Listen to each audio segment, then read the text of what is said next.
ভোর রাতে যখন সাহরি খেতে উঠবেন, সাহরি খাওয়ার পর ফজরের আজানের আগে আপনি 10 মিনিট 5 মিনিট একটু আল্লাহর কাছে কেবলামুখী হয়ে হাত তুলে রুমের লাইটটা বন্ধ করে একটু আল্লাহর সাথে কথা বলবেন।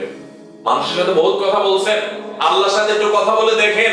আল্লাহর সাথে কথা বলার স্বাদ আছে ভাই, অনেকে জীবনে একবারও এই স্বাদ পান নাই। একটু কথা বলে দেখেন, ভোর রাতে সাহরি খেতে উঠলে 10টা মিনিট একটু হাত তুলে কথা বলেন। কিভাবে কথা বলবেন?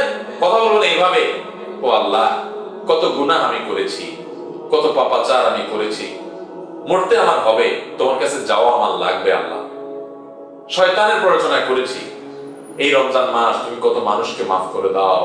নবী করিম সাল্লাল্লাহু আলাইহি ওয়াসাল্লাম বলেছেন, ওয়ালিল্লাহি ওয়াতাকাউ মিনান নার ওয়া যালিকা ফি কুল্লি লাইলা।